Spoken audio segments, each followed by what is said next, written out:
فَإِذَا قَرَأْتَ الْقُرْآنَ فَاسْتَعِذْ بِاللَّهِ مِنَ الشَّيْطَانِ الرَّجِيمِ۔ قرآن کی عادت ہے بعض دفعہ اچانک ٹاپک چینج کر دیتا ہے، تو ہمیں تو یہ لگتا ہے کہ اس میں ربط نہیں ہے، لیکن چونکہ قرآن واعظ و نصیحت کی کتاب ہے، واعظ و نصیحت کرنے والا آپ کے احساسات اور جذبات کا خیال رکھ کے ٹاپک کو چینج کرتا رہتا ہے۔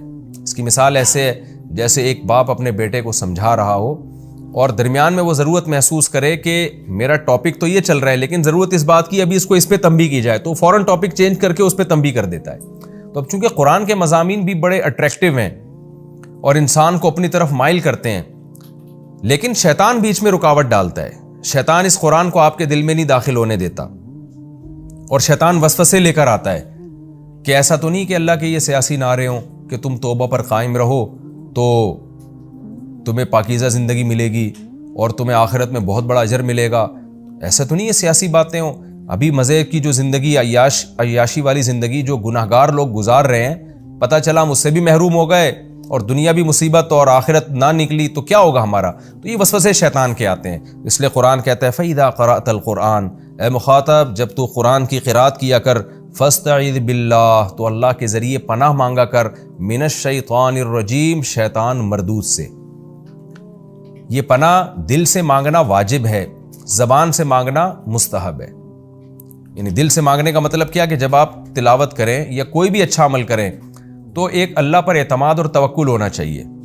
وہ توکل کیا ہے کہ اللہ میں تیری پناہ میں آ رہا ہوں، تو مجھے بچائے گا تو میں شیطان کے شر سے بچوں گا، تو نہیں بچائے گا تو نہیں بچوں گا۔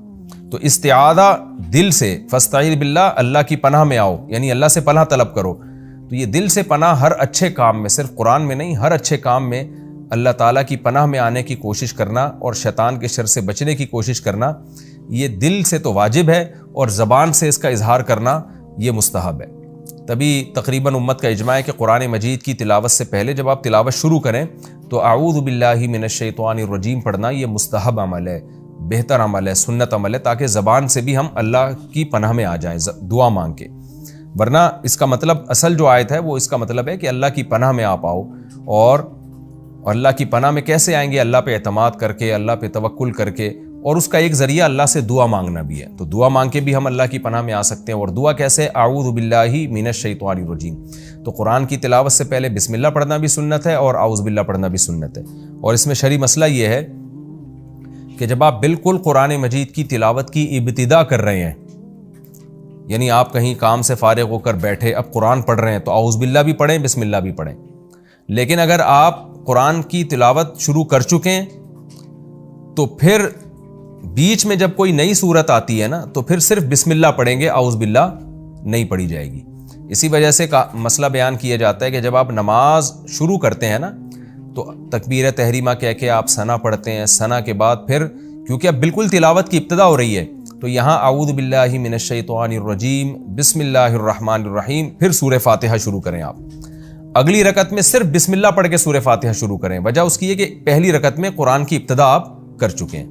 تو یہ ایک شرعی مسئلہ ہے، اسی آیت کی روشنی میں فقہاء نے بیان کیا ہے کہ فَإِذَا قَرَأْتَ الْقُرْآنَ، جب آپ قرآن کی قرات کریں، فَاسْتَعِذْ بِاللَّهِ مِنَ الشَّيْطَانِ الرَّجِيمِ، تو اللہ کی پناہ میں آیا کریں شیطان مردود سے، تاکہ قرآن کے جو مضامین سے آپ کو موٹیویشن مل رہی ہے، آپ کے نظریے ٹھیک ہو رہے ہیں، شیطان اس کو غلط رخ پہ لے جانے کی کوشش نہ کرے۔ إِنَّهُ لَيْسَ لَهُ سُلْطَانٌ عَلَى الَّذِينَ آمَنُوا، آگے اللہ نے بتا دیا شیطان کا کوئی زور نہیں ہے ان لوگوں پر جو اللہ پر ایمان رکھتے ہیں، یعنی پختہ ایمان رکھتے ہیں، وَعَلَىٰ رَبِّهِمْ يَتَوَكَّلُونَ، اور اپنے رب پر اعتماد اور توکل کرتے ہیں۔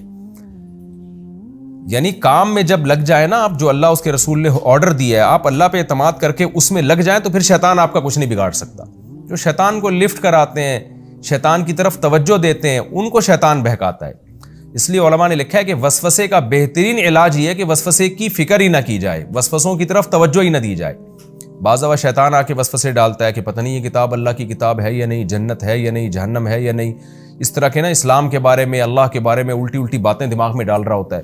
اس کا بہترین حل یہ ہے کہ ان چیزوں پہ آپ اگنور کر دیں، اس کو جو وسوسے آ رہے ہیں آنے دیں، اس کو لفٹ نہ کرائیں۔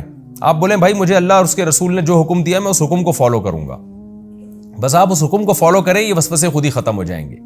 اس کی مثال ایسے ہے جیسے ایک بادشاہ نے آپ کو حکم دیا یا آپ کے باس نے آپ کو حکم دیا کہ آپ یہ چیک کیش کرا کے لے آؤ، اب آپ کہہ رہے ہو پتہ نہیں یہ باس نے مجھے حکم دیا ہے کہ نہیں دیا، ایسا تو نہیں میں خواب دیکھ رہا تھا اور باس نے خواب میں آ کے مجھے بتایا ہو، جاگتی حالت نہ ہو، ایسا تو نہیں باس نے جو چیک کیش کرانے کا حکم دیا ہو تو وہ بولا کچھ اور ہو، سمجھا میں کچھ اور ہوں، کچھ اور سمجھ رہا ہوں، ایسے وسوسے آئیں آپ کو ٹینشن دیں اور آپ بیٹھ کے سوچنا شروع کر دو تو پاگل ہو جاؤ گے۔ بھئی آپ کو جو آرڈر دیا جا رہا ہے آپ وہ پورا کرو۔ تو آپ کیا کرو گے؟ آپ چیک لے کے جاؤ گے، بینک میں کیش کرا کے لاؤ گے، رقم اٹھا کے اپنے باس کے ہاتھ میں پکڑا دو گے۔ تو اگر آپ کنٹینیوس کام میں لگ گئے نا تو یہ وسوسے آنا آٹومیٹیکلی ختم۔ تو اسلام کا بھی یہی حکم ہے، اللہ میاں نے حکم دیا وضو کرو، اب وہمیوں کو وہم ہونا شروع ہو جاتا ہے، پتہ نہیں میں نے 3 دفعہ کیا ہے یا 4 دفعہ کیا ہے، پتہ نہیں میرے بال خوش تو نہیں رہ گیا۔ تو بھئی آپ اللہ کے آرڈر کو پورا کرو، ہاتھ دھو، 3 دفعہ کلی کرو، 3 دفعہ ناک میں پانی ڈالو، 3 دفعہ چہرے کو دھو لو، پھر اگر جو بھی خیال آتا رہے بال تو نہیں سوکھا رہ گیا اس کو اگنور کر دو۔ بھائی مجھے اللہ نے 3 دفعہ منہ دھونے کا حکم دیا، میں 3 دفعہ دھوؤں گا، 3 دفعہ بازو دھوؤں گا، نماز میں کھڑا ہو جاؤں گا، سورہ فاتحہ پڑھوں گا، بسم اللہ پڑھ کے سورہ شروع کروں گا۔ اس میں تجوید کی کچھ اگر غلطیاں ہو بھی جاتی ہیں تو معاف ہیں وہ، اس میں ہاں کو اتنا وہمی لوگ جیسے نکال رہے ہوتے ہیں اور اتنا ٹینشن میں جا رہے ہوتے ہیں، یہ ٹینشن ناجائز ہے، حرام ہے، اس پہ ثواب نہیں ملے گا آپ کو۔ تو ایک پراپر وے میں آپ پڑھیں اور پھر سلام پھیر کے نماز ختم کر دیں، اللہ کے حکم کو پورا کر دیں۔ تو وہم کا سب سے، وسوسوں کا سب سے بہترین علاج یہ ہے کہ اللہ نے جو آرڈر کیا، جو آرڈر دیا اس کو جلدی جلدی آپ پورا کر دیں تسلی کے ساتھ۔ تسلی کا مطلب یہ کہ جلدی میں بگاڑے نہیں اور اتنا سنوارے بھی نہیں کہ وہم کے مریض بن جائیں۔ جو آرڈر دیا اس کو پورا کرتے چلے جائیں اور شیطان کی طرف دھیان نہ دیں آپ۔ تو یہ جو الٹے سیدھے وسوسے جنت کے بارے میں، اللہ کے بارے میں، رسول کے بارے میں آتے ہیں، یہ خود بخود غائب ہو جائیں گے۔ تو اللہ فرماتے ہیں انہ لیس لہ سلطان علی الذین آمنوا وعلی ربہم یتوکلون، جو اپنے رب پہ توکل کرتے ہیں شیطان کو ان پہ زور نہیں چلتا۔ توکل میں یہ بھی ہے کہ شیطان گناہ کرواتا ہے نا، جب آپ اللہ پہ اعتماد کرتے ہیں کہ بھئی رزق اللہ کے ہاتھ میں، خواہشات پوری کرنا اللہ کے ہاتھ میں، تو بھی شیطان کا زور نہیں چلتا۔ انما سلطانہ علی الذین یتولونہ، شیطان کا زور صرف ان لوگوں پہ چلتا ہے جو شیطان کو اپنا دوست بناتے ہیں۔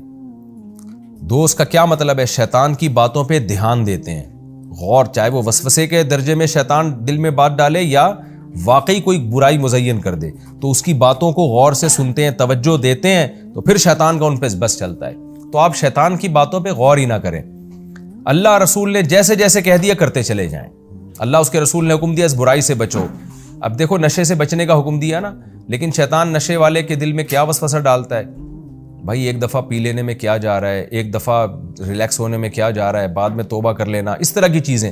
تو جو ان باتوں پہ دھیان دے گا وہ وسوسے میں آ جائے گا، وہ برائی میں آ جائے گا۔ جو کہے گا بھائی مجھے اللہ نے حرام کیا ہے نا گناہ، تو بس حرام کر دیا، میں نہیں جاؤں گا اس کے قریب، وہ بچ جائے گا ایسی چیزوں سے۔ تو اللہ نے اسی کا فرمایا کہ جو شیطان کو دوست بناتے ہیں، یعنی اس کو فالو کرتے ہیں، اس کی بات کو سنتے ہیں، تو شیطان کا زور انہی پہ چلتا ہے۔ والذین هم به مشرکون، اسی طرح جو اللہ کے ساتھ شریک کرتے ہیں نا، توحید میں کامل نہیں ہوتے، ان پہ بھی شیطان کا زور چلتا ہے۔